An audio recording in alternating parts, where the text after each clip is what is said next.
Aujourd'hui, dans cette vidéo, j'aimerais te partager mon expérience que j'ai eue chez Lidl.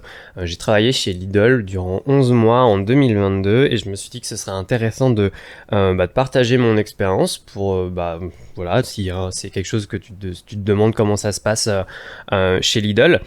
J'ai envie de te partager mon expérience, alors en lien aussi par rapport à ce que je partage sur la chaîne, puisque je parle beaucoup de confiance en soi, de relationnel, et j'ai envie de t'expliquer aussi comment un emploi comme j'ai fait chez Lidl, ça peut, quand t'es jeune, parce que moi j'ai 29 ans, et je parle encore pour les plus jeunes, comment en fait faire un emploi comme ça peut t'aider à développer ta confiance en toi.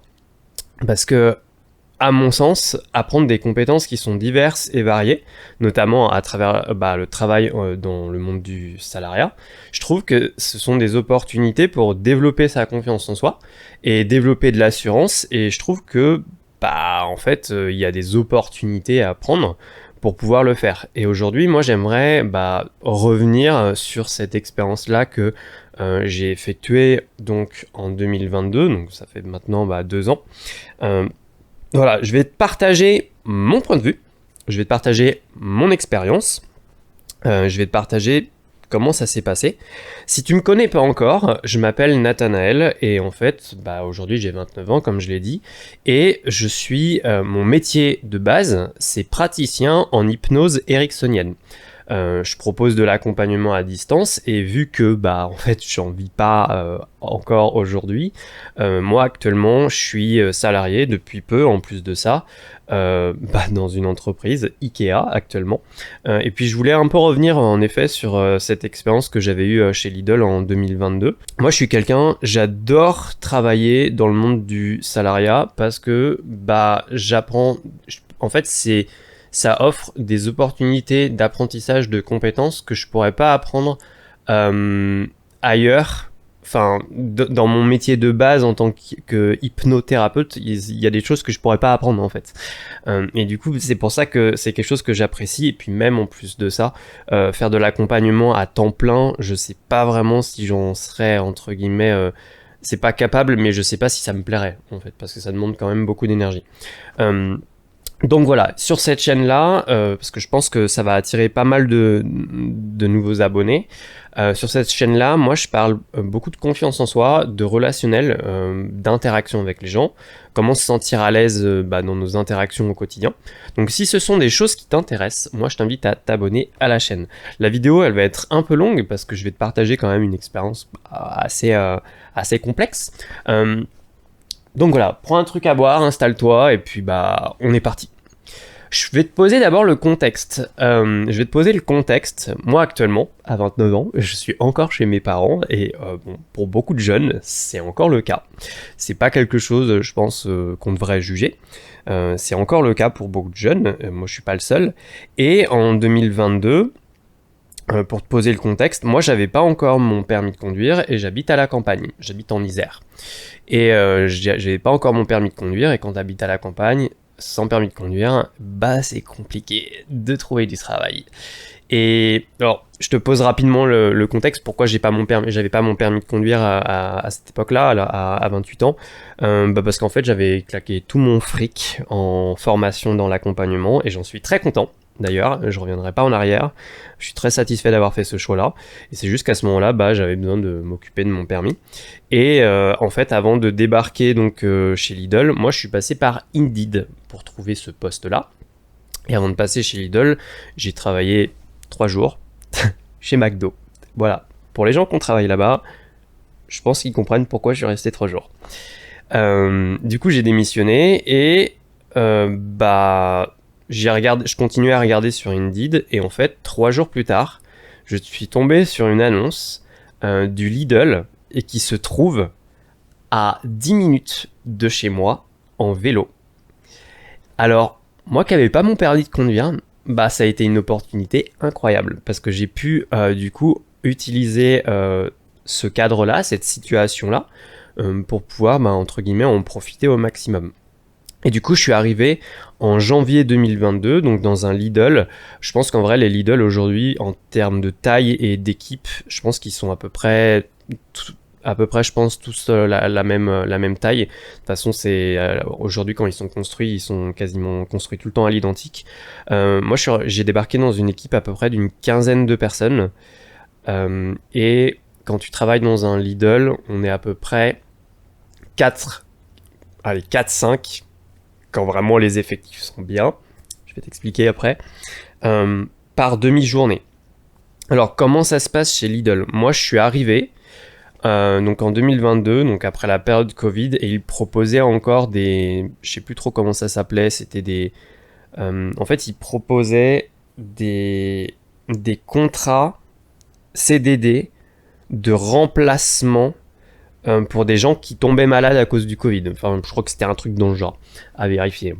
Et du coup, je suis arrivé et j'ai signé pour 3 semaines. J'ai signé pour 3 semaines et je suis arrivé et en fait, chez Lidl, j'ai commencé par faire de la manutention. Donc ce qu'on entend par de la manutention chez Lidl, ça va être faire ce qu'on appelle du facing, parce que c'est de la grande distribution, c'est de la grande surface.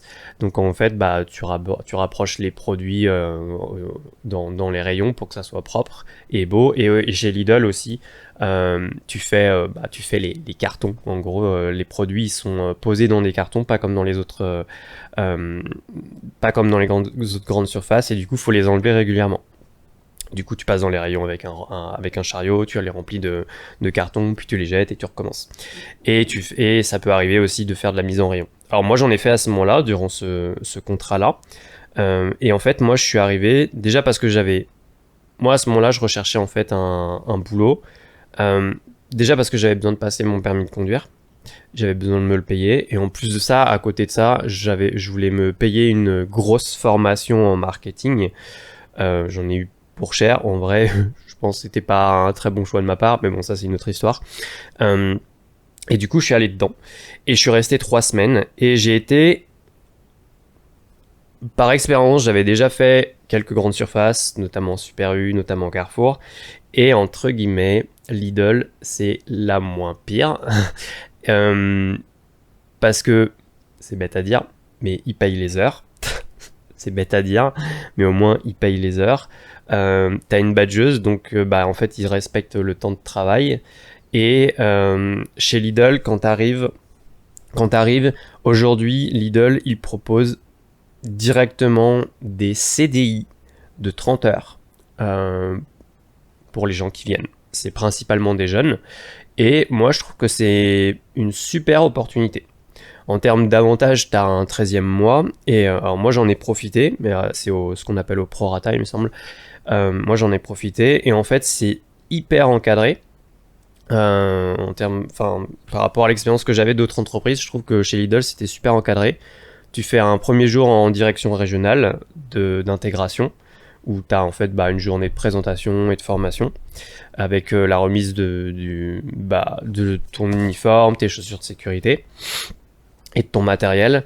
Et ensuite de ça, tu vas donc, après t'es assigné à ton magasin, et ensuite de ça, t'as beaucoup de formations en e-learning sur la chaîne du froid, puisque tu bosses à un moment donné dans la mise en rayon, notamment le froid, le frais, et tout cet univers-là, sur la caisse, sur la partie boulangerie. Quand tu bosses chez Lidl, c'est un poste en tant qu'équipier polyvalent. Donc en fait, tu bosses sur 3 postes différents. Tu bosses en caisse, tu bosses en boulangerie, et tu bosses sur la mise en rayon et entretien magasin. Moi, en vrai, je trouve, et là, c'est plutôt mon côté praticien en hypnose qui parle, mais quand tu as l'opportunité d'avoir des postes où tu peux apprendre, entre guillemets, 3 postes en un, il faut en profiter un maximum, parce que ça remplit ton CV de compétences. Quand j'ai bossé chez Lidl, il y a une fille, elle avait, moi je trouvais ça dommage, elle avait signé pour un contrat donc en tant qu'équipier polyvalent comme moi, mais elle voulait faire que de la caisse. Et moi je trouvais ça super dommage. Je me disais mais c'est trop bête, elle a l'opportunité d'apprendre autre chose et elle le fait pas. Et moi je trouvais ça vraiment dommage. Et en plus de ça, le truc c'est que chez Lidl, si tu restes coincé à un poste, c'est pas top en termes d'intégration, parce que quand t'es équipé polyvalent, tu te croises avec les collègues dans les rayons et forcément ça crée pas la même cohésion la même cohésion d'équipe et la même intégration. Et du coup, bah, en fait, moi, je trouvais ça dommage pour elle. Parce que moi, quand je suis arrivé, j'avais jamais fait de caisse. J'avais un peu d'expérience dans la grande distribution, la mise en rayon. Et j'avais jamais géré une boulangerie, par exemple. Et moi, c'était des choses qui m'intéressaient, notamment la caisse. Et moi, je sais que la première fois que mes chefs caisse m'ont mis en caisse, ils m'ont mis un soir à 17h un vendredi. Et je peux te garantir que j'étais un peu stressé parce que bah, je voyais en fait la queue des clients quoi, sur la ligne de caisse et tout. Et franchement, j'avais un peu de pression quoi. Et moi, je sais que les 2 premières semaines, quand je commence un nouveau travail, je suis souvent stressé. Et pour moi, à mon sens, c'est normal. Ça fait partie en fait du processus d'apprentissage. C'est une période à passer. Et puis après, ça va mieux en fait. Et c'est ce qui s'est passé, et puis là c'est ce qui s'est passé aussi dans mon nouveau contrat chez Ikea, ça je t'en parlerai une autre fois. Euh, et, et du coup bah, j'ai débarqué comme ça, et en fait moi moi j'aime bien jouer la carte de la transparence quand je suis en entretien d'embauche ou quand je signe un contrat, et j'ai clairement dit bah, en fait à mes managers, je leur ai dit bah écoutez, en fait au bout de 3 semaines de CDD, ils m'ont dit est-ce que tu veux signer un CDI, et j'ai dit bah oui. Par contre, moi, voilà, je suis là pour ça. Moi, je suis là parce que je viens financer une formation là-dessus, en fait. Et donc, moi, j'estime que je vais rester entre 6 et 8 mois. Et eux, ils étaient OK, en fait. Eux, ils étaient OK, ils voulaient me garder. Parce qu'ils ont été vachement surpris par mes compétences et mon dynamisme. Et moi, j'ai été vachement aussi surpris quand même par l'équipe. Moi, je m'entendais quand même bien avec eux. Et puis, après, voilà, c'est un milieu, la grande surface, c'est quand même un milieu qui est quand même assez particulier. Les gens, ils sont quand même très souvent sous stress. Et bah forcément, oui, t'es dans un environnement, je vais pas dire toxique, mais quand même un petit peu. Moi, je suis parti parce que j'en avais marre, que j'avais envie de changer. Et déjà parce qu'en fait, physiquement parlant, et bon voilà, je suis quand même bien bâti. Physiquement parlant, bah en fait, 1 an, j'avais le dos en compote. J'avais le dos éclaté. Et franchement, j'avais pas envie de continuer à faire ça. Donc non, c'était pas possible. Mais sinon, en termes de cadre, j'ai envie de dire, plus ou moins ça allait. Tu vois, c'était à 10 minutes de chez moi en vélo. Quand tu travailles chez Lidl, t'es soit du matin, soit de l'après-midi. Donc si t'es du matin, bah t'es pendant une semaine du matin, de 6h à 13h à peu près. Et ensuite l'après-midi, c'est à peu près de 12h30, 13h jusqu'à 20h, jusqu'à la fermeture. Et du coup, tu bosses en effet sur 3 postes différents. Donc d'abord, tu fais de la mise en rayon. Et tu vas faire de la mise en rayon, comme du frais. Donc tout ce qui est yaourt, charcuterie. Tu peux faire aussi la partie viande avec ce qu'on appelle des TKT. Donc en fait c'est des grosses glacières remplies de viande et de poisson. Tu peux faire aussi après le sec. Donc en gros c'est tous les gâteaux et les boîtes de conserve. Tu peux faire après ce qu'on appelle le DPH. Donc c'est tout ce qui est produits hygiéniques, douche, produits de nettoyage, etc. etc. Donc ça c'est sur la mise en rayon. Donc en fait tu fais de la palette quoi. C'est ça le truc. Donc c'est physique. C'est clair que c'est physique et faut beaucoup de patience. Et puis il faut être dynamique. C'est quand même un rythme qui est quand même assez soutenu. Faut quand même le dire. Faut quand même très clairement le dire. Moi à mon sens c'est un boulot que tu fais pendant un temps quand t'es jeune, mais après tu passes à autre chose. En fait, c'est ok. Enfin, je veux dire, tu vas apprendre des choses, ça va être intéressant. Tu vas découvrir le monde du travail, puis après tu passes à autre chose. C'est pas un problème. Et même en termes de CDI, c'est pas bloquant. En fait, c'est un CDI, c'est pas bloquant. Après, moi, j'ai un avantage, je pense énorme par rapport à la majorité des gens. Je suis chez mes parents, donc je peux me permettre de rompre un contrat. Ça, je dis clairement, j'ai cette possibilité-là. Et c'est sûr que quand tu es chez tes parents, l'avantage, c'est que tu as une base de sécurité. Donc tu peux en profiter pour faire des essais-erreurs en termes de boulot et te dire, bah même si là c'est un CDI et que je me trompe, c'est pas grave. Je vois ce que ça donne et si ça me plaît pas, si ça me convient pas, bah en fait tu romps le contrat et tu cherches encore du boulot. Vu que tu as une base de sécurité et que tu es chez tes parents, tu peux le faire en fait. Donc moi à mon sens c'est vraiment... c'est important d'utiliser cette ressource-là. En tout cas, après évidemment, je conçois que tous les jeunes n'ont pas cette chance-là d'avoir cette base de sécurité. Je le conçois. Moi, j'ai cette chance-là. Ensuite, ensuite, la mise en rayon, moi, j'ai été formé donc, sur la partie caisse. Donc la partie caisse, on gère du cash, on gère des paiements en carte bancaire, on gère des chèques. La partie caisse, il faut être dynamique. Donc en gros, quand tu es assigné entre guillemets en premier appel, parce qu'en fait chez Lidl, je sais très bien, si tu es client chez Lidl, je pense que tu as vu à quel point ça débite en termes de vitesse à la caisse. Ça, je dois avouer qu'elles sont quand même très efficaces de ce côté-là. En fait, quand tu fais de la caisse, ouais, donc tu peux être dans ce qu'on appelle en premier appel. Donc en fait, t'es, à partir de l'ouverture du magasin à 8h30, tu es assigné à une caisse jusqu'à ta fin de journée, donc jusqu'à 12h30 par là, jusqu'à ce qu'il y ait la relève pour l'après-midi. Et quand tu es donc en premier appel, donc c'est toi en fait qui est toujours ouvert. Et si tu as besoin, chez Lidl, ça fonctionne en fait entre guillemets par besoin. Si tu vois que ta ligne de caisse, donc ce qu'on appelle la ligne de caisse, en gros c'est le nombre de tes clients sur ta caisse, si ça commence à déborder, tu peux en gros ouvrir une autre caisse, tu as un petit bouton sous ta caisse et en fait ça va ouvrir par exemple la deuxième caisse et tu as ton collègue qui est assigné sur la deuxième caisse qui à ce moment-là fait peut-être autre chose en boulangerie ou en mise en rayon, il vient pour t'aider jusqu'à ce que ça soit apaisé et après il ferme. En gros c'est ça. Donc forcément un vendredi soir vers 18h, oui on peut monter jusqu'à 3 caisses ouvertes, voire plus quand ça déborde. Pour te faire une idée. Donc c'est à peu près voilà un peu comment ça se passe. Après, quand tu bosses en caisse, faut aussi, tu vas apprendre tout ce qui est les codes pour les légumes, les fruits, pour les peser. T'as une tablette et tout dessus, et en fait, tu choisis et tout. Mais après, ça se fait. Au début, tu vas faire comme ça, et après, en fait, tu le fais. Tu mémorises les chiffres, quoi. Ça prend un peu de temps. Et ensuite de ça, tu as aussi toutes les. Donc, t'as les fruits et légumes à mémoriser, et puis t'as tout ce qui est pain aussi, puisque Lidl a une partie boulangerie.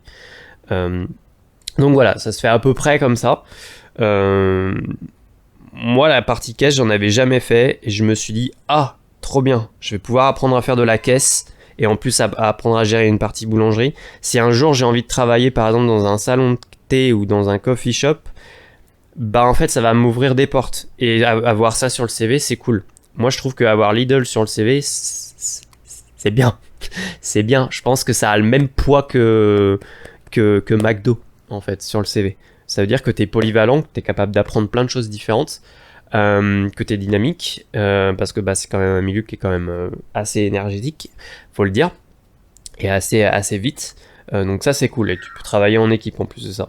Alors, j'espère qu'on va pas entendre mon neveu crier qui est dans l'escalier. Donc voilà, en tout cas, ça c'est la partie caisse. Il faut à peu près 2 mois, 1 mois et demi, 2 mois à temps plein sur un poste pour le maîtriser, sur un poste pour le maîtriser. En gros, en fait, on va t'assigner par exemple pendant 1 à 2 mois, tu feras toujours de la caisse. Donc en fait, à partir de l'ouverture du magasin, donc j'entends bien, donc si par exemple tu commences à 6h, tu fais de la mise en rayon de 6h à 8h30, et après tu prends ton caisson de cash, et après tu vas en caisse, et après, à partir de là, voilà, tu bosses jusqu'à à peu près 12h30. Donc ça c'est pour la partie caisse. Ensuite, moi la partie que j'ai le plus appréciée, c'est la partie boulangerie. Parce qu'en gros, tu gères ta boutique. En gros. C'est une partie que j'ai vraiment bien appréciée. Parce qu'entre guillemets, en fait de 6h jusqu'à 8h30, en fait, t'es tout seul dans ton coin, tu fais ton taf et t'as la paix. T'es tranquille, y a personne dans ton dos. Moi je trouve qu'en termes d'autonomie et de prise d'initiative, j'ai rarement eu un emploi qui en avait autant. On me faisait énormément confiance. Les managers me faisaient énormément confiance, font énormément confiance en fait à leurs collaborateurs, et ça je trouve que c'est un avantage assez important. Moi je trouve que ça c'est cool. Donc ça donne de la confiance aussi, ça donne beaucoup confiance en soi. Donc à la partie boulangerie, donc en fait quand tu es assigné à la partie boulangerie et que tu commences à 6h, en fait donc c'est assez bien foutu en vrai. T'as des fours, t'as des programmes, tu les lances. Après tu vas chercher ce qu'on appelle des rolls, donc en fait c'est des chariots avec tous les plaquages qui ont été faits, des chariots de 15 plaques. Donc t'as de la viennoiserie, t'as du pain, t'as des pizzas, t'as des pains au chocolat, t'as des pains, t'as des baguettes, donc t'as tout ça. Donc tu fais ça. Ensuite de ça, tu travailles aussi en chambre froide. Tu travailles en chambre froide puisqu'il y a du surgelé. C'est du pain surgelé chez Lidl. Donc c'est dans des gros cartons et tout. Et après, en fait, c'est assez bien organisé parce que t'as ton plan de travail en inox. T'as une fiche avec tes plans de cuisson sur comment en fait tu poses tes différents pains sur les plaques. T'as juste à juste suivre les programmes et c'est bon. Ensuite, le matin, en partie boulangerie, tu fais ton ménage. Donc tu nettoies les vitres de ta boutique, en fait, tout simplement. Et une fois que c'est cuit, tu fais des cuissons jusqu'à 10 heures. En fait, t'as un tableau avec les cuissons qu'il faut faire, le nombre de plaques par pain, par produit. Donc franchement, c'est pas compliqué de ce côté-là. Et ensuite de ça, tu fais la mise en rayon. Donc avant l'ouverture du magasin, donc faut mettre en rayon tes baguettes, tes pains, tes pizzas, tes focaccia, tes viennoiseries, tes pains au chocolat, tes croissants, tout ça. Puis voilà, présenter que ta boutique soit présentable, nettoyer la trancheuse à pain pour qu'elle soit utilisable par les clients. Puis voilà, une fois que tu as fini ça, après, donc à 8h30 à peu près, une fois que vers 9h à peu près, moi j'avais fini mon plaquage jusqu'à 10h. Après, une fois que tu as fini ça, ta boutique elle tourne. Et après, tu retournes sur le terrain, donc faire de la mise en rayon, finir et aider tes collègues jusqu'à à peu près 12h30 pour finir de faire de la palette en rayon. Et puis après, tu alternes. En fait, tu vas alterner après à être appelé parfois en caisse. Après, tu vas être alterné ou tu vas aller vérifier que t'as pas de rupture au niveau de ta boutique. Donc voilà, c'est assez. Moi, j'ai trouvé que c'était super intéressant. Moi, franchement, ça m'a quand même permis de vachement développer une grande autonomie, une grande prise d'initiative, une bonne confiance en soi. Puis voilà, franchement, moi j'ai trouvé que c'était une bonne expérience, mais encore une fois, c'est une expérience. Tu fais pas ça pendant 10 ans, quoi. En fait, tu le fais pendant 1 an et tu passes à autre chose après. T'évolues, tu passes à autre chose. Si c'est pour tes études aussi, en plus de ça, je sais que chez Lidl, ils proposent des contrats étudiants aussi, donc où tu vas travailler que le samedi. Donc voilà, en vrai, moi j'ai trouvé que c'était super intéressant. Mais pareil, moi j'aurais pas pu le faire plus d'1 an. En fait, je suis parti après, parce qu'après je travaillais après en aéroport aussi, et puis je bossais aussi, puis après j'ai eu un autre projet où je suis parti en vélo. Donc c'est intéressant de le faire comme ça, en fait. Donc voilà, après les avantages, c'est bête à dire, mais pour de la grande surface, c'est une grande surface où en fait, tu reçois ta paye le 30 du mois. Moi, j'avais pas de soucis en termes de... Enfin, je veux dire, mes heures, elles étaient payées. Parce que j'avais déjà bossé dans des grandes surfaces où, une fois j'avais bossé en grande surface, attendez, au bout de 3 semaines, il manque 10 heures de paye. Non, je reste pas. En fait, normal. Là, chez Lidl, tes heures, elles sont payées. Donc, c'est un avantage. C'est des contrats de 30 heures CDI. Où parfois, si toi tu ressens le besoin ou si le magasin il en a besoin, tu peux demander à faire des heures supplémentaires. Ensuite de ça, c'est quelque chose qui n'est pas imposé. Et je tiens à le répéter parce que tu peux avoir des collègues, moi j'en avais une qui faisait culpabiliser les autres quand en fait tu faisais pas des heures sup. Mais techniquement parlant, il n'y a rien qui t'y oblige en fait. Donc voilà. Après voilà, en termes d'ambiance, ça va dépendre des magasins. Ça va dépendre de l'endroit où tu bosses. Ça va dépendre de ton équipe. Tu peux avoir de la chance, tu peux tomber sur des managers qui sont super sympas, comme tu peux tomber sur des managers qui sont complètement cons. C'est comme ça. En vrai, tu vois, quand par exemple tu regardes sur Indeed, t'as la partie avis employé.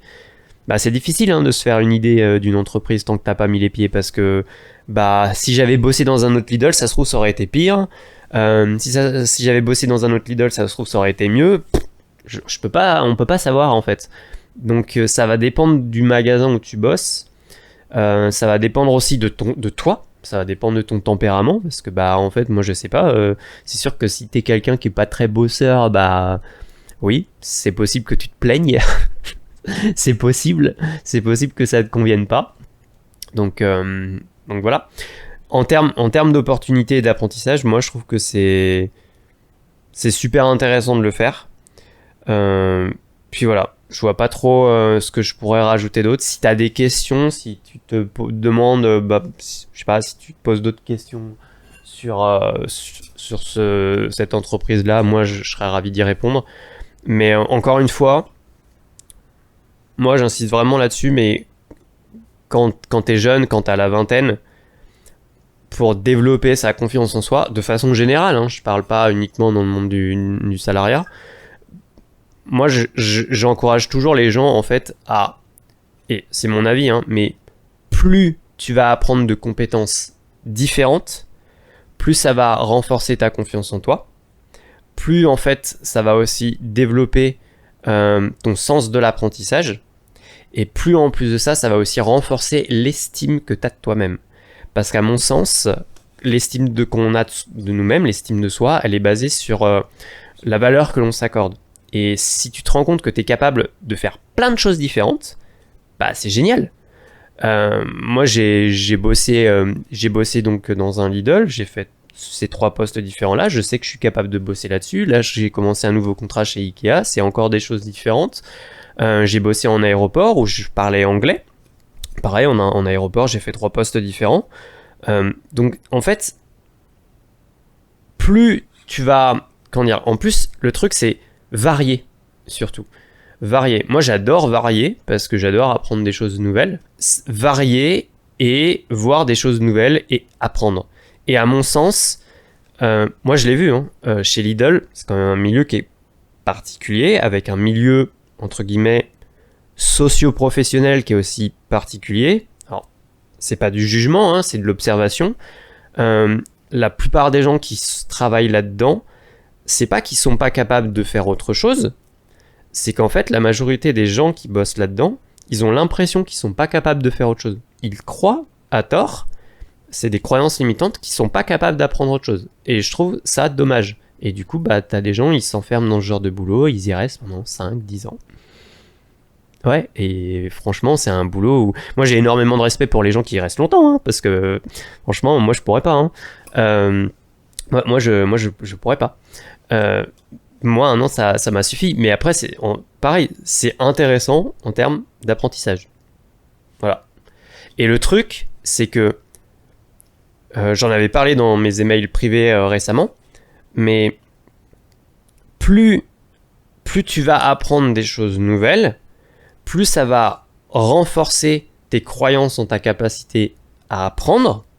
Et du coup, plus tu crois que tu es capable d'apprendre, bah plus tu as envie d'apprendre des choses nouvelles. Et plus tu as envie d'apprendre des choses nouvelles, plus tu es curieux, plus tu as envie d'essayer des choses nouvelles. Et bah du coup, en fait, ça devient un cercle vertueux. Parce que tu te rends compte que tu es capable d'apprendre. Et si tu te rends compte que tu es capable d'apprendre, bah qu'est-ce qui se passe ? Bah tu as envie d'aller encore plus vers d'autres apprentissages. Et du coup, ça devient un cercle vertueux. Mais ça fonctionne aussi dans le sens inverse. Si tu crois que tu n'es pas capable d'apprendre, tu vas t'auto-saboter inconsciemment. Et la partie inconsciente, c'est un truc que je connais bien, puisque bah, mon métier, c'est praticien en hypnose, quand même.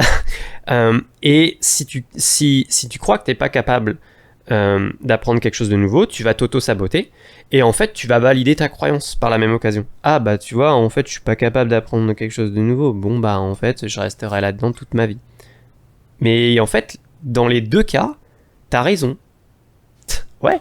C'est juste que, bah, en fait, il y a des croyances qui sont quand même plus intéressantes à avoir que d'autres. Donc voilà. Donc, en termes d'apprentissage, si t'es jeune et que... Voilà, moi je t'encourage fortement en tout cas à aller bosser là-bas. Moi je sais que quand j'en avais parlé à un ami, il m'avait presque limite dit ouais Nat, mais en fait tu me donnes limite envie de bosser là-bas. Bon, peut-être pas, j'irai peut-être pas jusqu'à dire ça, mais le faire pendant un temps, en fait, tu le fais pendant 1 an ou 2, puis après voilà, tu passes à autre chose et t'évolues quoi, en fait. C'est pas... Et un CDI, c'est pas bloquant. C'est pas bloquant. La majorité des gens, enfin une grande partie de la population qui le pense, mais c'est pas bloquant, en fait. Et après, évidemment, ça va dépendre aussi de ta situation. Je reconnais que si je suis chez mes parents, bah forcément, j'ai une base de sécurité, je peux me permettre de rompre un contrat plus facilement, en fait. Moi, c'est ce que j'ai fait. C'est ce que j'ai fait au bout de 11 mois. En plus, j'avais touché la prime 13e mois parce que c'était au prorata. Donc voilà, c'est sûr que bah oui, j'ai touché une somme assez conséquente en fait, pour après rebondir derrière. Donc en vrai, oui, c'était super intéressant. Moi, j'ai toujours pas activé mon chômage et je l'activerai uniquement à un moment donné où j'en aurai besoin. Vaut mieux le faire comme ça en fait. Donc voilà, si t'es jeune, moi je t'encourage à aller là-dedans. En plus, ils recrutent très facilement. C'est quand même un milieu qui est constamment en demande. Moi, je sais qu'à un moment donné, on avait des problèmes de recrutement, on n'arrivait pas à recruter. Parce que, bah, en fait, quand t'es à la campagne et tout, c'est un peu plus compliqué qu'en ville. T'as moins de demandes. Et moi, la partie où, franchement, je me disais, ouais, franchement, c'est quand même un peu moyen. C'est quand même un milieu où, et là, j'entends le magasin, les managers en eux-mêmes, pas la structure. Ils étaient pas très pédagogues.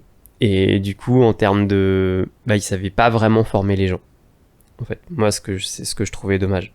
Et du coup, à un moment donné, je m'étais proposé pour former les nouveaux parce que, en fait, quand t'es praticien en hypnose, oui, moi, je peux utiliser l'hypnose pour accélérer l'apprentissage, en fait, des gens, quelles que soient les compétences. Donc, j'avais très envie de le faire. Ça s'est pas fait parce que, après, je suis parti. Et en fait, je me suis beaucoup intéressé notamment au processus de recrutement. Il y a même un jour, on m'a dit ah bah tiens Nat, on a un recrutement. Si tu veux y assister, vas-y, viens y assister. Et j'ai trouvé qu'en fait leur processus de recrutement, il était un peu, il est un peu has-been quoi. En fait, en 2024, on fait plus des entretiens d'embauche avec pourquoi vous venez travailler chez nous, est-ce que vous voulez faire carrière, c'est quoi vos points forts et vos points faibles. Je sais pas, on est en 2024, le Covid est passé.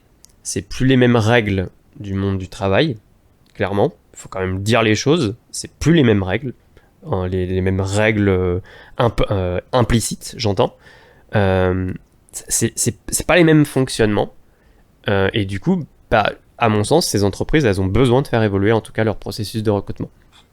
Moi, quand j'ai assisté à un processus de recrutement, j'ai vu une erreur où moi, moi j'ai l'habitude de faire quand même beaucoup d'entretiens en face à face. J'ai vu une erreur, je me suis dit mais je veux dire si ça fait 10 ans que vous travaillez ici en tant que manager, vous pouvez pas vous permettre de faire une erreur pareille quoi. En fait, c'est pas possible. C'est pas possible de faire une erreur pareille. Les managers, ils étaient deux durant un entretien d'embauche et en fait, ils ont appris durant l'entretien d'embauche que la personne, elle pouvait pas rester plus de 2 mois pendant les vacances pour un contrat étudiant. Ils ont perdu 20 minutes à eux deux, ils ont fait perdre 20 minutes à la personne pour une information qui aurait pris 2 minutes à avoir au téléphone. Moi, je trouvais que ça manquait de professionnalisme. Mais bon, c'est juste mon, c'est juste mon point de vue. Moi, j'ai trouvé ça un peu, un peu limite en termes en termes de compétences de recrutement. Et bon. Voilà, c'était intéressant. Moi, j'y suis resté parce que j'avais besoin de me payer une formation. Et en même temps, j'en ai profité pour passer mon permis de conduire. J'y allais en vélo à 10 minutes de chez moi. C'était très bien. Je me levais à 5h30. J'avais pas besoin de demander à mes parents de m'emmener. En fait, c'était cool, quoi. En fait, dans le sens où... c'était cool, mais... Le cadre était intéressant. J'avais pas 1 heure de trajet, j'avais juste 10 minutes en vélo. Le cadre était intéressant. Voilà. Et c'est vrai que, en fait, si tu travailles que le matin ou que l'après-midi, quand tu travailles que le matin, t'as le reste de ta journée pour faire autre chose, en fait. Donc ça, c'est sûr que c'est aussi, entre guillemets, un avantage. Donc voilà. Si t'as d'autres questions, si t'as des questions sur cette expérience-là, si tu te demandes... voilà, comment ça s'est passé. Oui, après, en termes de paye, t'es payé moi, à l'époque, en 2022, on était payé un peu plus que le SMIC. On était payé 11,24 brut de l'heure, je crois. Mais le SMIC a augmenté. Et puis bon, le SMIC apparemment va augmenter. Donc en fait, les gens qui sont payés plus aujourd'hui, en fait, ils vont devenir des SMICards. Donc... voilà, donc en fait ça change rien. Donc voilà. Voilà un petit peu pour l'expérience que moi j'ai eue chez Lidl. Voilà, si tu as d'autres questions, je t'invite à me les poser en commentaire. Si tu as aussi toi-même travaillé chez Lidl, je t'invite aussi à me partager ton expérience en commentaire. Je pense que ce sera intéressant pour d'autres personnes. Puis voilà, je t'invite à t'abonner à la chaîne aussi si c'est pas déjà fait, si toute la notion de confiance en soi, de relationnel, ce sont des choses qui t'intéressent. Je pense que dans les prochains jours, je parlerai aussi de comment gérer ses relations sociales au travail et comment interagir avec ses collègues. Parce que le monde du travail, c'est assez particulier pour ça. Voilà, je t'invite à t'abonner à la chaîne encore une fois et puis on se dit à très vite.